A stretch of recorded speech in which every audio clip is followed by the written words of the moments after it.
Husbands ഗൾഫിലൊക്കെയുള്ള സ്ത്രീകൾ husbands തിരിച്ചു വരുമ്പോൾ കണ്ടിന്യൂസ് ആയിട്ട് ഈ കോൺട്രസെപ്റ്റീവ് പിൽസ് എടുക്കുക, അവർ വരുന്ന ആ 1 മാസം 2 മാസം കോൺട്രസെപ്റ്റീവ് പിൽസ് എടുക്കുക, അങ്ങനത്തെ ഒരു പഴക്കമുണ്ട്. അങ്ങനെ ചെയ്യുന്നവരുണ്ട്. അത് ആക്ച്വലി അവരുടെ ഫെർട്ടിലിറ്റി അല്ലെങ്കിൽ ഗർഭധാരണത്തിന് അല്ലെങ്കിൽ അവരുടെ റിപ്രൊഡക്റ്റീവ് ഹെൽത്തിനെ ബാധിക്കുമോ? അല്ല, കോൺട്രസെപ്റ്റീവ് പിൽസ് എടുത്താൽ പ്രഗ്നൻ്റ് ആവില്ല, അത് ശരിയാണ്. പക്ഷേ ജനറലി എന്താ വെച്ചാൽ എന്ത് ഹോർമോണൽ ട്രീറ്റ്മെൻറ്റും അതിൻ്റേതായിട്ടുള്ള സൈഡ് എഫക്ട്സ് ഉണ്ട്.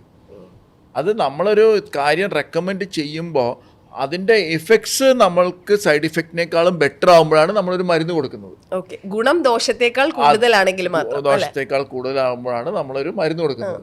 അപ്പോൾ ഈ ഹോർമോണൽ കോൺട്രസെപ്റ്റീവ് പിൽസ് എല്ലാം ഇപ്പം നമ്മൾ പലപ്പോഴും പേഷ്യൻസ് ചോദിക്കുമ്പോൾ ഞാൻ പറയുന്നത് ഏറ്റവും നല്ല കോൺട്രസെപ്ഷൻ കോണ്ടോമാണ്.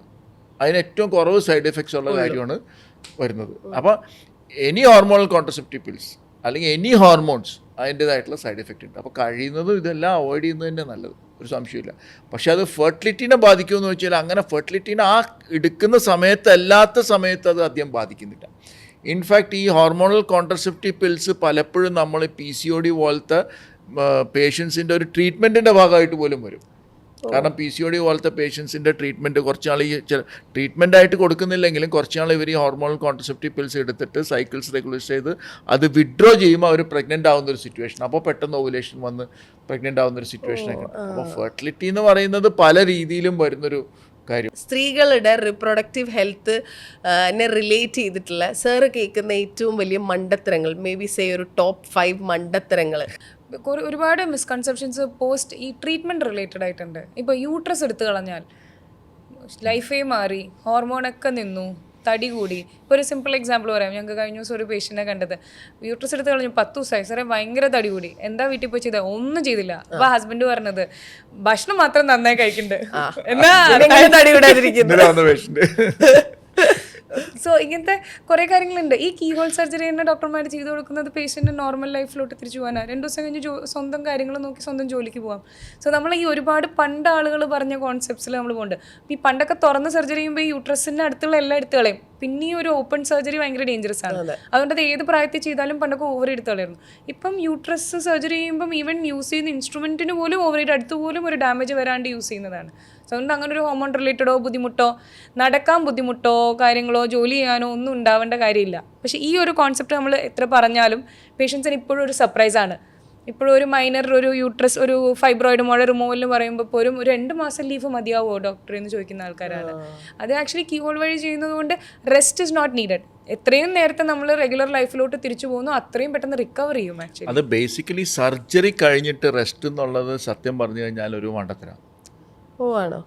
അത് പണ്ട് നമ്മൾ ഈ വയറ് കീറി മുറിച്ച് ചെയ്യുന്ന സർജറി സമയത്ത് ഈ വയറ്റിലിട്ട് വെക്കുന്ന സ്റ്റിച്ചൊന്നും വിട്ടുപോകാതിരിക്കാൻ വേണ്ടിയിട്ടാണ് റെസ്റ്റ് എടുക്കാൻ പറയുന്നത്. പ്രത്യേകിച്ച് അബ്ഡോമിനൽ സർജറി ആയിട്ട് പറയുന്നത്, ഞാൻ ബാക്കി കാലിൻ്റെയും ഇതൊന്നുമല്ല. അപ്പം ആ സമയത്ത് റെസ്റ്റ് പറഞ്ഞിരുന്നു, അത് സ്റ്റിച്ച് വിട്ടുപോകാതിരിക്കാനായിട്ട്. പക്ഷേ ഇപ്പോൾ കംപ്ലീറ്റ് കീ ഹോൾ സർജറി ആയി. ഈ കീ ഹോൾ സർജറി കഴിഞ്ഞാൽ ശരിക്കും പറഞ്ഞാൽ ഒട്ടും റെസ്റ്റ് എടുക്കരുത്.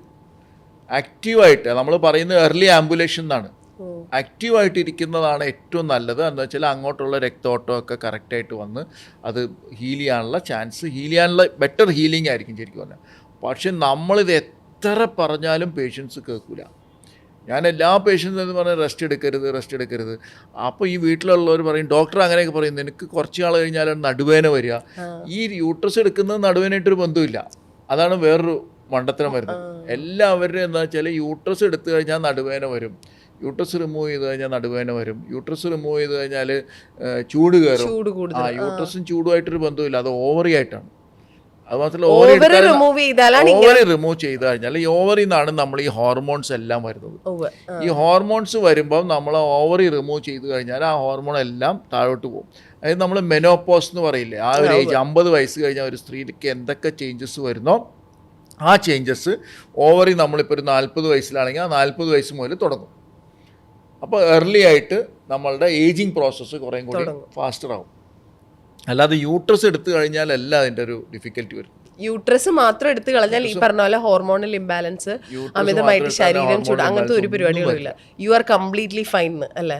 അതാണ് ഏറ്റവും വലിയ ആനമണ്ടത്തരം. അത് വലിയൊരു മണ്ടത്തരമാണ്. പിന്നെ വേറൊരു കാര്യം എന്ന് വെച്ചാൽ ഒരു ചെറിയൊരു യൂട്രസ് എടുത്തു കഴിയുമ്പോൾ ഓവേറിയൻ ഫെയിലിയർ കുറച്ചും കൂടി ഫാസ്റ്റായിട്ട് നടക്കുന്നുള്ളതാണ് സയൻസിൻ്റെ നമ്മൾ വിശ്വസിക്കുന്നത്. പക്ഷേ എന്തോരം ഫാസ്റ്റാണ് ഇപ്പോഴും സത്യം പറഞ്ഞാൽ കൺവിൻസ്ഡ് അല്ല. അതായത് യൂട്രസ് എടുത്തു കളഞ്ഞാൽ there are chances ഓവറി പ്രവർത്തനം പെട്ടെന്ന് നിർത്താം. കുറച്ചും കൂടിയും പെട്ടെന്ന് ഇഫ് മെനോപോസ് ആയിട്ടില്ലാത്ത സ്ത്രീയാണെങ്കിൽ മെനോപോസ് പെട്ടെന്ന് ആവാം അല്ലെ. അത് ആ ഓവറിയിലേക്കുള്ള ബ്ലഡ് സപ്ലൈ ഒക്കെ കട്ട് ഓഫ് ചെയ്യുന്നുണ്ട്. അപ്പം നമ്മളിപ്പോൾ ചെയ്യുന്നത് വെച്ചാൽ ഈ യൂട്രസ് എടുത്ത് കളയുമ്പോൾ നമ്മൾ കരിച്ചിട്ടല്ല ചെയ്യുന്നത്, ഹാർമോണിക് സ്കാൽപ്പിൽ. അങ്ങനെ ആ ഒവേറിയൻ ഡാമേജ് മാക്സിമം കുറച്ചിട്ടാണ് ചെയ്യുന്നത്. അപ്പോൾ ഓവർ ശരിക്കും പറഞ്ഞാൽ നമ്മളുടെ പേഷ്യൻസിനെ നമ്മൾ കാണിച്ചാൽ ഓവർ നല്ലോണം ഫംഗ്ഷൻ ചെയ്തു. നമ്മളിപ്പോൾ അതിൻ്റെ ഒരു സ്റ്റഡി നടത്തുന്നുണ്ട്, ഈ ഓവർ യൂട്രസ് എടുത്തു കഴിഞ്ഞാൽ എന്തോരം നാൾ ഫംഗ്ഷൻ ചെയ്യുന്നുണ്ട് എന്നുള്ളത്. പിന്നെ വേറൊരു വലിയ മണ്ടത്തരം എന്ന് വെച്ചാൽ യൂട്രസ് എടുത്തു കഴിഞ്ഞാൽ ഈ പ്രൊലാപ്സ് വരുന്നുള്ളത്, അതായത് ഈ ബ്ലാഡറും മൂത്രസഞ്ചിയും ഇതൊക്കെ താഴോട്ട് ഇറങ്ങി പോകുന്നുള്ളത്.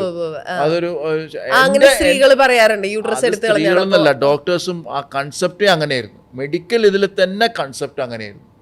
പക്ഷെ നമ്മളുടെ ഒരു എക്സ്പീരിയൻസിൽ നമ്മൾ യൂട്രസ് എടുക്കുമ്പോൾ നമ്മൾ ആ ലിഗമെന്റ്സ് ഒക്കെ ശരിക്കും ടൈറ്റൻ ചെയ്യുക, അല്ലാതെ അത് വീക്കാവുകയല്ല. ഒന്നും കൂടി നമ്മളത് സൂച്ചർ ചെയ്ത് അത് നടുക്കിലേക്ക് വെച്ച് ടൈറ്റൻ ചെയ്യുന്ന കാരണം സത്യം പറഞ്ഞു കഴിഞ്ഞാൽ നമ്മളുടെ കേസുകളിൽ യൂട്രസ് എടുത്തു കഴിഞ്ഞ് ഈ പ്രൊലാപ്സിൻ്റെ ചാൻസ് കുറവാണ്. ഇല്ല എന്നല്ല, സാധാരണ ഒരാളെക്കാളും നോർമലായിട്ട് യൂട്രസ് എടുക്കാത്ത ഒരാളെക്കാളും ചിലപ്പോൾ കുറവായിരിക്കും. ഇങ്ങനെ കുറേ ഡിലേഡ് ആയിരിക്കും. മിസ്കൺസെപ്ഷൻ കണ്ടവാനുണ്ട്.